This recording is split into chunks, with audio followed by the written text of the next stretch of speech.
Now, the political atmosphere in the People's Democratic Party ahead of the 2023 general election is that of uncertainty, anxiety, and discontent, occasioned by the waves of intense crisis that have continued to envelop the opposition party. Now, since the change of guard on the political scene in 2015, the dream of many Nigerians is to have at least one or more credible opposition parties that will checkmate the ruling All Progressives Congress. However, despite the existence of about 18 registered political parties, the hope for one that can at least have some bite lies in the PDP because of its long-standing might, while it held sway as the ruling party from 1999 to 2015. However, the crisis arose from the party convention that produced the flag bearer Alhaji Atiku Abubakar remained unresolved going into the February 25th presidential election. Not forgetting Wike and his co-travelers are still dragging the party. Now in the studio, we have Dr. Mohammed Shaibu Tetes, chieftain of the PDP, joining us in the studio. Good morning and thank you for joining us. Good morning, my sister. It's a pleasure to be here. Yes, thank you. All right, so now the presidential election is just, a few days away. How prepared is your party to defeat the other candidates? Well, as you could have seen, in our rallies across the country, in the organization of our presidential campaign council, and in the mass defection from the ruling party to PDP, we are obviously very prepared to take over the leadership of this country come May 2023. All right, well, some people might have doubts on that because of the perception that the PDP hasn't been able to put its house in order. Since after the convention that produced the flag bearer Alhaji Atiku Abubakar, there's been one issue or the other, most especially the G5 governors saying that they will not support the flag bearer and all that. And still, up to now, that rift has not been patched up. Don't you think that will affect your chances going into the general election? Well, we have always said that in a political situation, crises are always imminent, right? And there is a family issue, which I'm sure will eventually be resolved. As it is said, widely and accepted, 24 hours is too long for crisis within a family cycle to be resolved. And in this case, we are sure of resolving our crisis, right? We are moving on, even with the crisis, as you can see from the efforts we are putting across the country. So we don't have any fear in our mind as to whether we'll forge ahead successfully or not. We are forging ahead, and we are moving forward well, and we are sure to get victory at the end of the day. Okay, but the G5, actually came out to say that they're going to tell the people who they would endorse as president, within the month.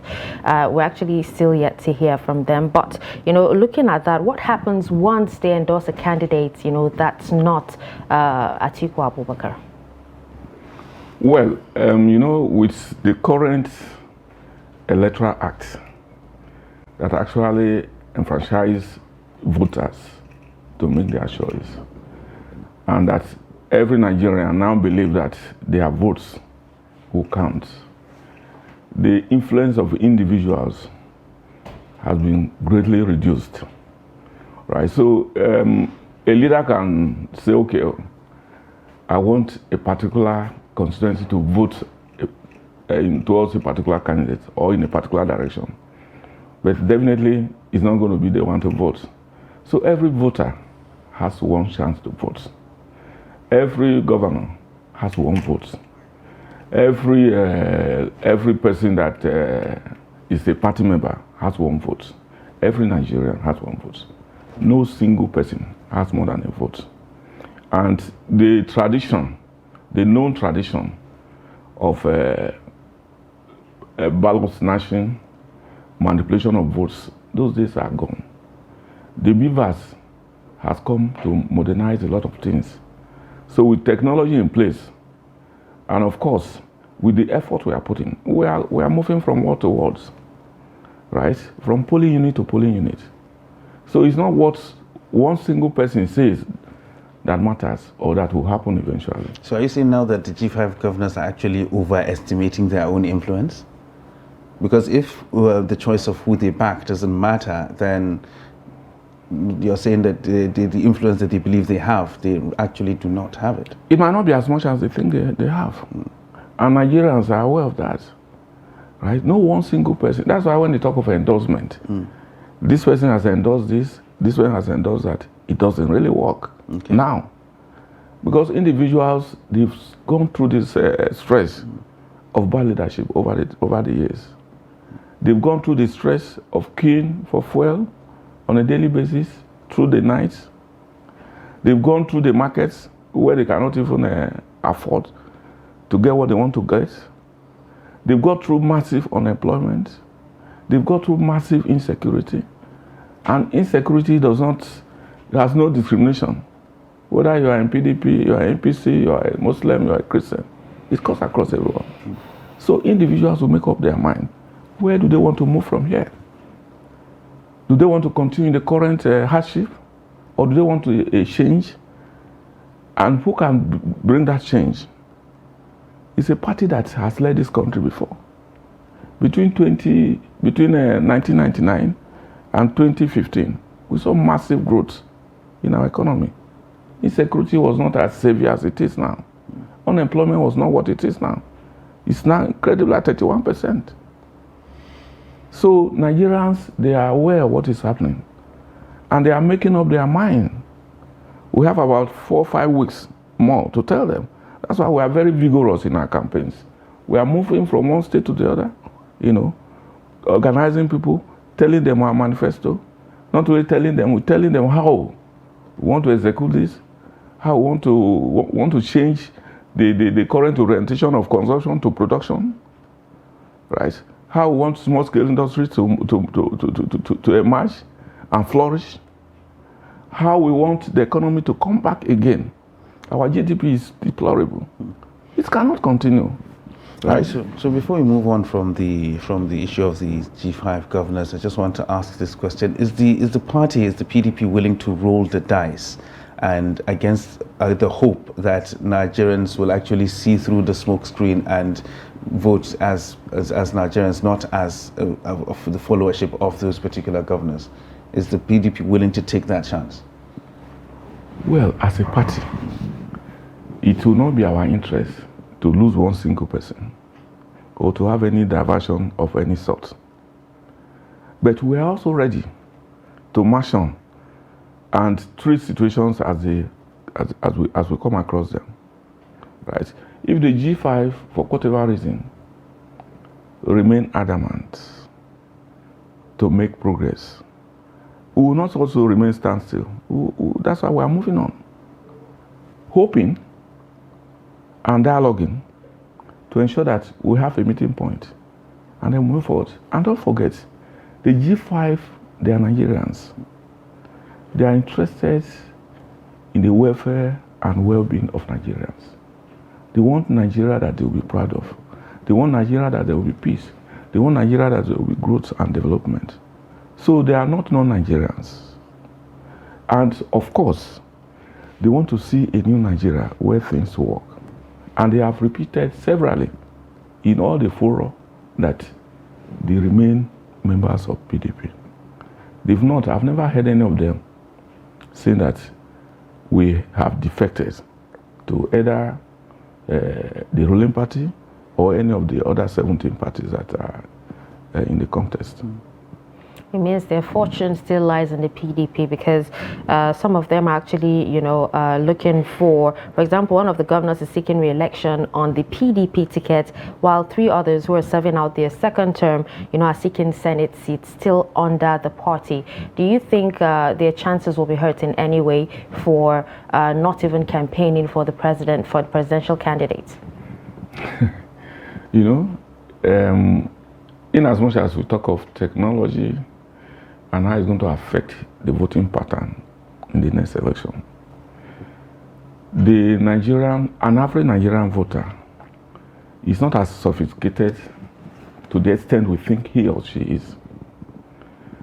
It's pretty difficult, even me at my level, to go to the polling unit and say, okay, for the president, I'm voting a different party. For the Senate, I'm voting a different party. For the House of Rep, I'm voting a different, a whole lot of confusion, right? So it's possible they also be undoing themselves if they go ahead and say, okay, for presidential, vote this party. For Senate, vote this party. For House of Rep, vote this party. It should be PDP all the way. They also have a lot to gain by ensuring that they campaign for PDP and for BTP in terms of all the candidates, top down, down top, not juggling them between parties. Okay, now we'll take a quick breather, and when we return, we'll continue. Thank you.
Welcome back, and thanks for staying with us on Daybreak right here on Trust TV, where we're talking about the opposition party, that's the PDP, and of course its chances in the 2023 general elections right here in the studio. And we've been examining some issues from the internal crisis to exactly what the PDP has to offer. And well, right now the show continues. So my next question now is, the ruling party now has consistently said that your presidential candidate is driven solely by ambition and nothing else, and that he just wants to be president and has absolutely nothing to offer Nigerians. Well, I know journalists don't answer questions. Do you believe that? An average Nigerian will not believe that. For the fact that Atiku has been on this for some time now, shows that he has something he wants to offer the country that he has not been given the chance to offer. It's the same way the current president was on it 2, 3, 4 times because he believes he has something to offer the country. Whether he has been able to offer the country what he wants to offer the country is a different ball game entirely, right? But the fact that our presidential candidate has been a vice president, he has been a civil servant, he has grown individuals, he's an industrialist, right? And he believes in Nigeria as a nation. It's enough reason for people to believe him. There's no one single day or time that he doesn't believe in this country. He has built structures, bridges across the country, within the north, within the south, within the different geopolitical zones. He has built bridges because he believes in one Nigeria, across religion, across demography, and so on and so forth. So anyone that is saying that, oh, Atiku just want to be president because he want to achieve his ambition, yes, as individual, There's nothing wrong in trying to achieve your ambition, right? But is the ambition inordinate? No, it's not an inordinate ambition. It's an ambition that is based on his patriotic zeal to contribute his quota to the development of his country. And that is what is pushing him. That's the driving force. So anybody that says anything to the contrary is not being honest with himself and with the country. Okay. Now, the PDP actually left power some 8 years ago. Why do you think Nigerians should trust your party again? If you see the situation between 2015 and currently, it's enough reason why Nigerians should trust PDP. Things have gone down and are going underneath. It cannot go beyond this. If you go beyond it, then there will be calamity. We will not have a country that we call our own. So Nigerians should know that they should put the two side by side. Where was I in 2015? Where am I now? A lot of things have gone wrong, right? And it requires someone that was part of building it to where it came to in 2015 to come and take it forward. Because we know where things have gone wrong. We know where we are going before the interruption. And it's left to Nigerians, and we appeal to Nigerians. Let them allow us to continue from where we stopped. If it is possible for this government to bring this nation to 2015, everybody will clap for hand for them. But it's not possible. And that's why we say that when we come on board, we're able to straighten things. Look at where things have gone wrong and see how we can bring normalcy into being. The country has gone terribly bad. And we're all feeling it. It should not go beyond this. Otherwise, we will not have a country. All right. Now let's bring this conversation closer to home. Kogi PDP says they're targeting 1 million votes for Okoa Atiku during the general elections. A lot of people are asking the question, where are those votes coming from, considering the fact that the APC actually seems to be in control of the state at the moment, and of course, the particular structure they have on ground? Well, if you are conversant with Kogi politics, you will agree with me that Kogi is PDP and PDP is Kogi. What happened in 2019 is still fresh in our memories. The level of killing, burning of a woman inside the house, right? The thuggery that affected the election, and a whole lot of stuff that happened in 2019. Ballot snatching, all those ones, beavers will correct them. And so PDP will now reclaim Kogi State. We're going to do it. And it's even a lot easier because apart from what we are seeing at the federal level, the leadership in Kogi State is worse. I don't know whether you have been to Kogi State before. If you go to the state capital, you weep for your brothers and sisters in Kogi State. We are all suffering. There's no roads. There's nothing you can call development in Kogi State, right? And so we will naturally take over our state. Naturally, it's not difficult. And we are going to be supported with technology, the beavers, right? All the thuggery efforts, all the burning, all the action, all the everything that beclouded 2019 will not happen in 2023. You said there's a lack of development when it comes to things in Kogi State, but the president was just recently there, and there were some projects that were commissioned by the president. So for those of us who are actually here, you are a journalist. You are a journalist. When you have time to take a trip, don't even go far. Stop at Lokoja. Then you come back with your reports and you confirm exactly what I'm saying. There's nothing to write home about. For 8 years, and then the president will come and commission one reference hospital, right? All the things that he showed on all of them are lies. All of them. They say they consulted the road I'm from a woman in Kogi State. They said they did the roads from my place to Abejikolo. They have never touched it. The last person that did road there was Idris, Ibrahim Idris. Okay, nothing there. Then they say they constructed roads from Ankpa to Inye. Nothing is there. But the governor is actually building flyovers. Don't you think that would improve development in the state? Flyovers. He attempted a local flyover, which we pray that it will not become a disaster. Because it's not solid. Right? Just one fly. If you look at the flyover that they are being constructed, if you go to Port Harcourt and see the flyovers, you see flyovers there. Go to Lagos.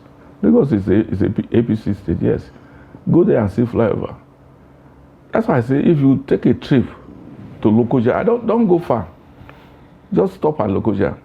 You have all you need to write reports about Kogi State. It's a pitiable situation.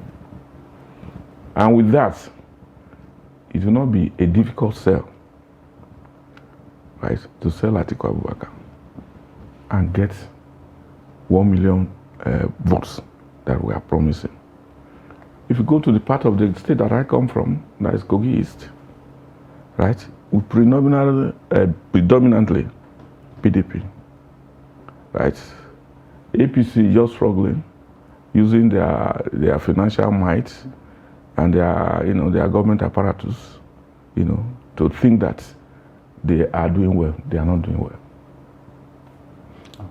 All right. So let's talk about you just brought up the issue now. Let's talk about Kogi East, Kogi Central, and the rest of it. Kogi East, where you are from, actually hasn't been in power for a while in Kogi State. And some people are saying that it's because there's a lack of unity or there's a lack of cohesion within the political actors that are actually within that particular zone. So are you really repositioning, or are you prepared to actually wrestle power in Kogi State from Kogi Central? Well, when you say we're not in power for a while, maybe the last 8 years, right? Otherwise, we've been in power. But that is not even my concern. Okay. My concern as a true Kogite is good leadership. Wherever a good leader can emerge from, I have no problem with that. So in 2023, our election is off-season election. In 2023, we are looking for a good leader. And who is a good leader? A good leader is someone that can galvanize the entire people of the state towards a defined objective that will favorably affect the majority of the people of the state. So it can come from anywhere. It can be a Brahman from Central. It can be Okuman from West. It can be Igalaman or Basaman from East. It doesn't matter.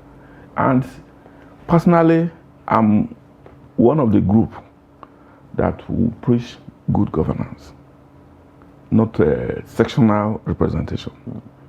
I don't believe in is it a Miller cause or is our turn or it's supposed to be our own. No. We need a leader that is competent, a leader that is disciplined, a leader that is people-oriented, a leader that is focused, and a leader that believes that the essence of leadership is the people. People first, always and always. So if the time comes, are you willing to throw your hat into the ring? Well, the time has almost come. We'll look at issues. I'm consulting because I came out in 2019, right? And we went far. It didn't go our way. So we are consulting because we need a leader that will service the state, not a leader that is from West, East, or Central. Okay, now the election, it's just by the corner. That's the presidential election, and it's now a four-horse race. And the traditional PDP stronghold will now have to contend with Labour Party, which has more popularity in the south and also the southeast. Now, what will your party, do to get votes from these regions? Yeah, it's what we are doing: campaigning, selling our manifestos, right? Appearing in town halls. You've seen our candidates appear on stations selling his manifesto. Some other candidates are not courageous enough to do that, right? You see us moving energetically. We're in Mina, on Saturday, right? We have been to Kogi. We have been to, in fact, in Central now. It's only Benue we have not been to. So we are moving, right? And we believe that the president has said severally that the election is going to be free, fair, and acceptable. So we believe in him. That's why we are moving on with our campaign. Even with the so-called imaginary distraction, we're moving on, and we're moving on well. If you see our rallies, you see the level of attendance, mammoth, enthusiastic.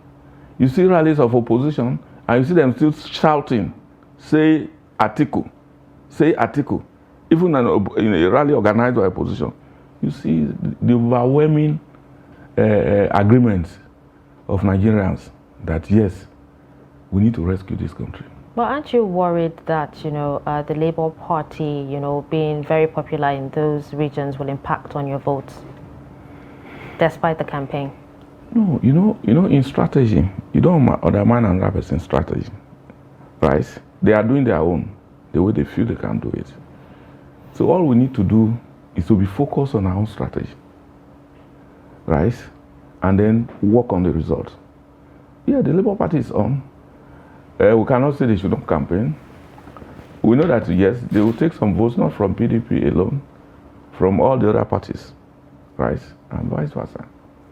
But with what we are doing, and with the way we are planting ourselves into Nigerians, based on the antecedent of PDP government for 16 years, we are definitely on the right track. And inshallah, by the special grace of God, we'll take over the leadership of this country come May 2023. All right, we'll talk about the conduct of the election. Earlier you talked about BVAS and new technologies coming in, of course the Electoral Act. So does this mean in a situation whereby elections are held and it doesn't go your way, the PDP will accept the results of the election without any contestation? We have always accepted the results, even when we're in government. We accepted in 2015. Jonathan considered victory to the current president. So is it now that we are not in government, I will not go? No, we'll concede. If we lose, we'll lose. But we're not going to lose. So these questions should go to the ruling party, not to us. Right? We're going to win. And it's going to be one single election. There's not going to be, there's a runner. No, it's not going to happen. And it's going to be a wide margin. Because we are sure of winning in 4 out of the 6 geopolitical regions, right? It's only south and east that we're not sure.